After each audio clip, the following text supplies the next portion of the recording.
Tyson, Jake Paul, post-fight. We've all seen it now. I'm Doc Holliday. Welcome back, guys. I'm going to talk about the fight briefly, some of my thoughts, some of the things being said afterwards. I'm going to touch on a few things. Let's talk about it. I predicted this fight accurately. I know fighting, guys. I looked at the Roy Jones Jr. fight from 4 years ago and Jake Paul's last few fights, the Mike Perry fight, and I kind of analyzed it, and I had an idea what was going to happen. So I predicted it accurately. A lot of people, they did not like that. I took a poll of who people thought was going to win. I'll put it up on the screen. At the point before the fight, over 100 people voted, and it was about 89% picked Mike Tyson. And then I predicted, as you guys know, that it was going to be a decision win for Jake Paul, and that's exactly what happened. And I'm not sure what it was on the judges' scorecards. Some of the judges might have given him the first or second round. I think one judge actually scored all the rounds for Paul. And if I'm being completely honest, all the rounds did go to Jake Paul. They should have went to Jake Paul, just watching it for what it was. If you really want to be generous and nice, you might have been able to make a small case for the first round, Tyson, but it was pretty much a shutout. Now, a lot of people are saying it was rigged. That's one of the things going around, and they're pointing to the training footage of Tyson on the pads as proof. They're saying, look how explosive and fast. Look at this combination punching. And the truth is, it was clipped up for the promotion. You know, Tyson might have looked every bit of his age, 58 years old in the training. Who knows how much he actually trained? We don't know, but he might have looked every bit of his age. And they took the best segments, or even specifically for video, you know, they filmed it until they rattled off a perfect fast combination, because everything was, 10 seconds, 15 seconds. We never got like an entire round of them on the mitts. It was just clipped up, and those were the real vicious looking things where he's just nailing the pads real fast. But as we can see, night of the fight, he would have needed that explosiveness, that explosiveness coming forward with those really fast shots that he could rip. He would have needed that the night of the fight, and he did not have it at all. He looked like a guy on 58-year-old legs. His legs were quite a bit shaky under him. They weren't there to generate the power he needed and move the way he needed to around the ring like he would have been able to do in his prime. So yes, Tyson lost the fight, and I don't think it was rigged because Tyson was necessarily holding back. I think he went out there and did what he could do at the age he's at. But I'm interested in what you guys think. I know a lot of people say it was rigged. And a lot of the other fights, no, I don't believe they were rigged. They didn't even look rigged. They looked like hard-fought, real fights with some vicious knockouts. What I think happened in this thing, possibly why people think it's rigged, is because I think that Jake Paul, and he said he did this, he let up on the gas towards the last few rounds of the fight. And you could see it because he didn't want to KO Tyson. And I mean, how much worse would that have made Jake Paul look if he knocked out the old Mike Tyson? It was a lot smarter of him to carry the guy the last couple rounds when Tyson couldn't barely breathe to the end of the fight and at least show some kind of compassion.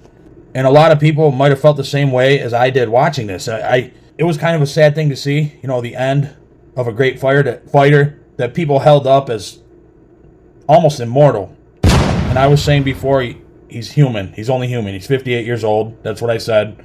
And a lot of people were saying, no, but he's Mike Tyson. It doesn't matter. And now if you look at all the comments, they're saying, but he was 58. I don't think it tarnishes what he's done because it was so far back, he was in his prime in the late 80s.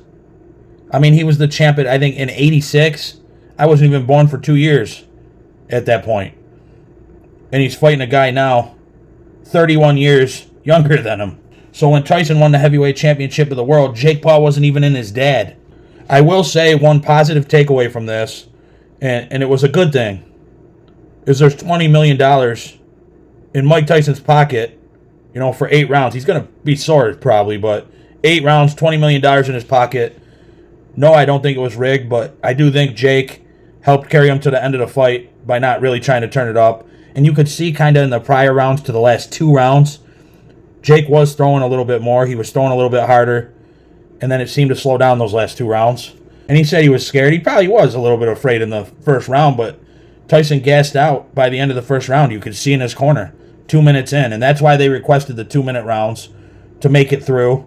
And the 14 14-ounce gloves. They probably helped Tyson, but also worked against him in a way. But even if it was just ever so slightly, those 14-ounce compared to like 10-ounce, they do slow down the fight a little bit because the punching output and like the combination speed and stuff is going to be a little bit slower. You know, it takes just that much more energy out of you each time you throw a punch. And I think they said Tyson landed 18 punches in the entire fight. And you got to think some of those were grazing shots and stuff. So I will say one thing, that smack, that's a highlight reel smack from the weigh-in. I think we'll see that thing for years to come. A lot of people are going to enjoy that. I don't care that Jake Paul has $40 million in his pocket. We all want to see him lose, and now they're saying he wants to fight the Indian guy. That guy, for having 18 wins, 4 losses, and he was fighting a guy making his pro debut. I don't remember his name. I guess he's pretty big in India, but that guy won't have a shot, and he's way smaller. He looked chubby, and I think they were 160-something, 168. But, you know, as far as the fight was concerned, Jake came out, and he just kept Tyson on the end of his punches. It really wasn't hard because Tyson was more stationary than I even thought he was going to be. I said if he came out how he was in the Roy Jones fight, he was going to lose. But in that fight, he still had just a little sliver of his explosiveness left. That was like 4 years ago. He didn't have that anymore. So he was kind of just following Jake around, and it was a punching bag scenario. I have to say, though, we all know it. We all know what would have happened if it was a prime Tyson. Everyone knows it. What do I want to see Jake Paul do? I want to see this guy go, you know, in the heavyweight division. I want to see him start fighting and climbing up the rankings and not just picking out guys that he has distinct advantages on. And I'm going to make a video on that because everybody he's fought, including the actual pro fighters that he fought, which I think there was about 3 of them. Well, I mean more. Anderson Silva was actually had a pro boxing record. I mean, a lot of the guys did. Even Mike Perry, believe it or not. So, but just guys that were like legit, more legit, I would say. There was like 3 of them. But they all had distinctive weaknesses and things that, and I want to pinpoint for another video exactly what these things are, because I can tell exactly, you know, why they picked each one of these fights. They always go into their fights, they got to have an advantage, and I'm going to make a video about that because it's pretty interesting. You know, Tommy Fury was the one that he didn't have no significant real advantage other than maybe size. Just post-fight, I wanted to talk about it. It was kind of a sad thing to see. Netflix was horrible as far as you know, the buffering. So people that wanted to see Tyson fight live for the first time, you got to see him fight with a 20-minute delay and buffering every 2 minutes. And I wish I could have seen the fight in its entirety without buffering. But the Amanda Serrano, Katie Taylor fight, now those are 2 warriors in there. That was like a Gotti Ward for women level type fight, you know. My final takeaway is I did have fun. I didn't feel like it was a complete waste of time. It was frustrating with the buffering. It was sad to see Mike Tyson go out like that, but it should be humbling to show that we're all human, and at least he gets to go out of the game with a big $20 million payday. Now, I did think Logan Paul was a complete jerk-off for saying anything at the end. Maybe I'll put up what he said. I can't remember exactly word for word. Something like, "I'll kill you, Mike." Oh, fuck, I'll kill you, Mike. I thought that was ridiculous, you know, kick a guy when he's down. But Logan, you know, maybe everyone hates on Jake, but maybe Logan's the more insensitive prick of the 2. Or that was just, you know, their way of setting up another big payday for these guys. Nobody wants to see Tyson out there no more, though, and get hurt. We appreciate him for what he's done. And he still has a future ahead of him doing other things, podcasts, things like that. But the questions were answered, whether or not the age was going to show. And it showed. 58 in the boxing ring is unheard of for anybody. But you can never take away from that guy's accomplishments. For Jake Paul, I don't think there's really anything positive other than his paycheck that he gets that he's going to take away with this fight. Because moving forward, he can't gloat about it and brag about it. That's just going to be ridiculous. Until the next time, Doc Holliday, I'm out.